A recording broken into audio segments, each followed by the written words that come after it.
ayan, mga kalaro, dito na naman kayo. So, welcome to my channel. So, salamat nga pala doon sa mga nag-subscribe ha. Yung mga walang sawa na nag-subscribe, nagko-comment, saka yung mga nag-PPM, salamat sa inyo. Kasi yun ang nagpapalakas ng loob sa akin para ituloy yung YouTube channel natin. So, medyo nabitin tayo sa nakaraang kwentuhan natin. So, dito ngayon tayo sa Flyers Love natin para ituloy yung mga kwentuhan. So, shoutout sa lahat ng mga tropa dyan, mga kalaro dyan, yung mga nasa ibang bansa, shoutout sa inyo. Nakikita ko yung mga comment from Oman, New Zealand, ang dami. So, maraming salamat po sa pagtangkilik. Kaya po ng promise ko sa inyo, marami tayo ituturo dito. Ituturuan ko natin kayo ng mga magandang techniques. Magbisitahin natin yung mga tropa natin na nag-iibon. At saka isa pa, ayun, pag-uusapan natin yung mga sistemang gusto nyo. Kaya kung sa inyo, mag-comment lang po kayo dyan sa mga videos natin. Comment nyo lang po yung mga gusto nyo i-content natin. Marami na po ako nababasa ng mga gusto nyo i-content dyan. Iisa-isahin po natin yan para makatulong sa mga newbie at saka yung mga matatagal na nag-aalap natin gusto mag-improve ng sistema at saka yung mga ibon na gusto ninyong makuha. So, maraming salamat po dahil andyan kayo. Ulit-ulit ako nagpapasalamat. At the same time, ang goal ng channel natin is mapalawak yung pigeon industry. Ang goal ng channel natin is maparami nag-iibon. Kasi sabi ko nga sa inyo, doon sa huling kwentuhan natin, nag-iibon tayo bata pa lang. So itutuloy natin yung kwentuhan natin ngayon para hindi mo kayo mabitin, ha? Alam ko naman, nakita ko yung mga comment nyo, yung mga batang arangke dyan, shoutout sa inyo, pare-parehas tayo. Yung mga bata tayo, mahilig tayong bumili ng ibon dyan. Saka doon sa mga ibang bilihan pa ng ibon. So yun, maraming salamat po sa lahat na nagsishoutout. Tuloy natin yung kwentuhan. So natapos tayo, nung nagkarera tayo ng 2010, hindi umuwi yung mga contender natin, pero may finisher tayo noon. Yung finisher natin ng Tacloban na yun, anak yun yung nabili natin dalawa. Yung Terminator Online saka yung Mariano Lee.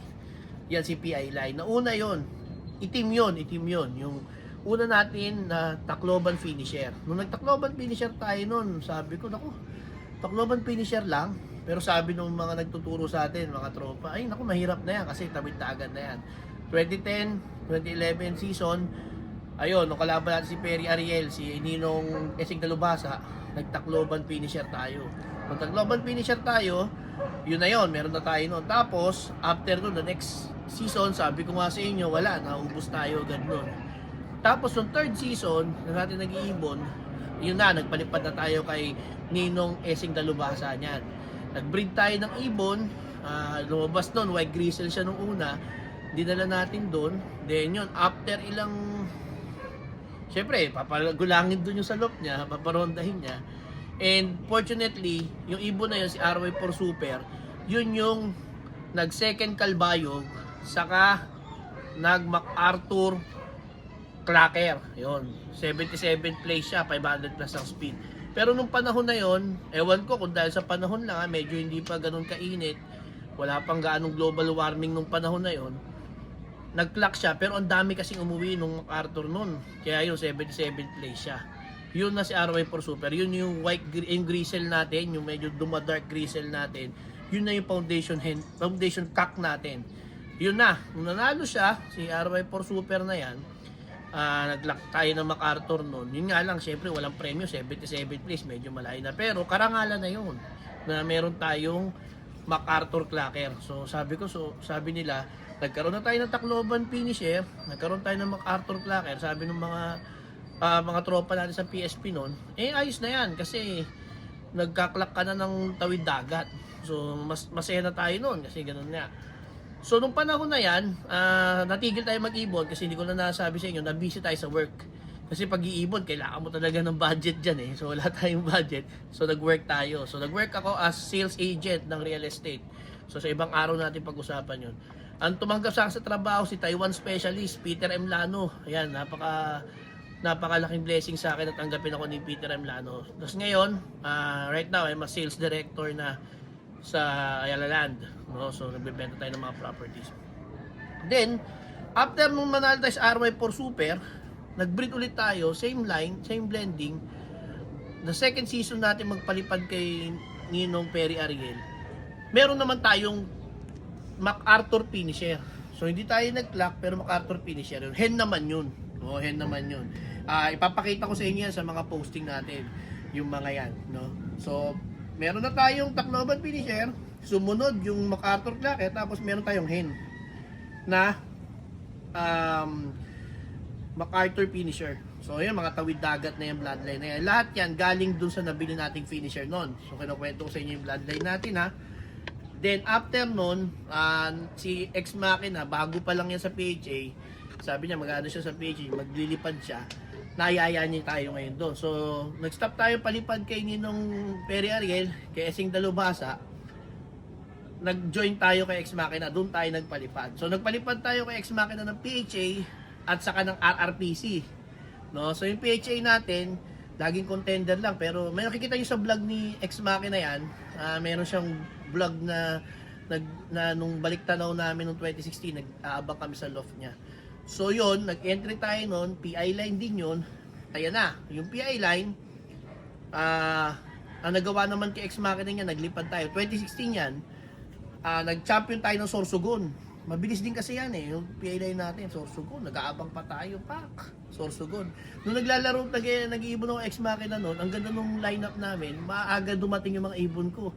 Luloko nga sabi ko parang love ko to O shout out, Idol Ex Machina. So naglipad-lipad ako Ex Machina, yun, tayo, Sorsogon champion. O tapos noon, the next lap, Kalbayog na. Sabi ko, lista mo na yan, kasi pantawid dagat talaga yung bloodline nating PI line. Dumating ngayon, dumating muna, nag-clock muna si Idol Luigi Lerona, yung nakaraan, nakita natin sa loob ni Ninong Manny Zamora. Pag-clock ni, sa binangonan yun, sabi ko, dapat mga 5 minutes, andito na ibon natin. Dumating, 5 minutes, kasi hindi agad pumasok, hindi tuloy namin nakakuha ng partida. Pero second place tayo ng Kalbayog. So, champion Sorsogon, second place Kalbayog. Yun nga lang, nung kinarga ng MacArthur, hindi sinamahan ng swerte, nawala. No? So yun, 2016 yun. No? Tapos naglipat ulit tayo ng next season, 2017, 2018, yan, mga yan. Yun na yung last. Tapos nung 2018, wala din. Hindi tayo umabot sa dulo. Hindi rin tayo nakapag complete locking nun. So kita nyo, sa ilang season yun, 2011 to 2019, hindi naman maganda yung maganda naman yung lipad natin, hindi lang talaga, minsan mayroon talaga ang gulong na tinatawag. Ganun talaga ang pag-iibon. So, dating ng 2019, stop na ako niyan. 2019, kinuha ko ng mga ibon, nilagay ko na sa farm. 2020, pandemic. Ayan na, pandemic na. So, nung pandemic na, panay-node ako ng YouTube. Ayan na, napanood ko na si Ex Machina, sila Reggie Cruz, yung mga sila Idol Ezekiel Lunar, yung pigeon vloggers. Napanood natin, medyo syempre boring nun. Kahit pa paano, may naipon na tayo dahil nga sabi ko sa inyo, nag-work tayo habang nagpalipad tayo kay Perry Ariel, sa Ex Machina nag-work tayo. Ayan na, dyan na nagsimula. Noong 2020, nagkakwera ko kay Idol Chitsulayaw. Ayan, Idol Chitsulayaw, Palaspas. Yun ang kinross natin doon sa mga natago nating PI line, tapos nag-stock pa tayo ng mga ibon na yan. Yun ang kinross natin, at yun na, tuloy-tuloy na yung mga panalo natin. Unang-una, syempre, 2020, yung 2021-2022, ayan na, nag-clock na dyan, nag-superset winner tayo, dalawa. Isa dyan si Ultra at saka si Power. RY4 Ultra, RY4 Power, yan yung double matnog. Kung alam ng mga nag-iibon yan, hindi tumawid ng dagat, double matnog. Nag-superset winner tayo, dalawa, kay ARPCI. Kasi sabi ko, ang ganda ng club na to Sa ARPCI, pwede kang bawi-bawi kasi maganda pa premyo. So nung sinimula ni Press Money RPCI, kumuha tayo ng singsing, ayan na, naka-superset winner tayo sa first season na yan, dalawa. Then the next season, kasi superset winner, putol yun para sa akin bitin kasi matnog pa lang. So ang ginawa ko, nilaban ko the next season, yun na yung 2022. Ayan na, lumaban ulit dyan si Ultra at saka si Power. RY4 Ultra, RY4 Power, winner natin yan. Papakita ko rin sa inyo yan. Si Ultra, nag-second Burias, at tapos, nag-Kalbayog Daybird. Yun. Si Power naman, nag-complete locking din. Complete locking din siya, tapos, sa dulo, nag-MacArthur finisher siya. Yung MacArthur na yun yung palaro ni Press Money sa invitational, ARPC invitational yun, pre-Press Money. So yun, kinarga natin dun. After nun, nung kinarga natin kay Press Money, nanalo tayo ng, nag-finisher tayo. the next season, 2020 to 2023, ayan na. Yan yung naubos tayo sa Aroroy. Nag-clock tayo ng Tier 28 version, no? Kinlock natin lahat ng Burias. Sama namin si Mrs. Wala inalat. So, naubos tayo. Aroroy, ilan lang umuwi sa atin, kasi hindi tayo nakapag... May kalbayog finisher tayo, 3. Pero hindi tayo nag-complete locking noon. So, para sa akin, pag ganyan mga kalbayog finisher, tapos hindi tayo nag-complete locking, parang wala tayong nakuwang winning. Ayun, namin natin, medyo gulong tayo nun. Pero may finisher tayo, kalbayog pa rin, ibon pa rin natin, 3 yun. O, the 2020 sunod nun, eto na, mabilisan na. Tapusin ko na yung kwento kasi marami tayong mga i-upload pa. 2024, ayan na, si Cindy 52, yung nagpatayo nitong loop natin, ha. Si Cindy 52, nag-complete locking yan sa ARPCI din. Yun din, ang mixing niyan, kaparehas ni Ultra. No, so, PI line, cross, palaspas. Complete locking, 9 points. Lahat ng FR, lahat ng re-entry, lahat ng knockout, nanalo siya. So, yun. After no, manalo niya ni Cindy 52, breed ulit tayo. Sumunod naman, ayan, si Caprice na. Itong huli na nating champion, Tacloban champion. So, yun, ano din ba? Aapopo na yan nung PI line natin. So, yun ha. Yun ang history ng ibon natin. So, ulitin ko lang. Si Power, RY4 Power, ang kakross niyan, Godfather Crack 52 ni Boss Peter M. Lano. Kinross natin sa PI line, lumabas si Power, MacArthur finisher, tapos 2 beses natin kinarera sa South.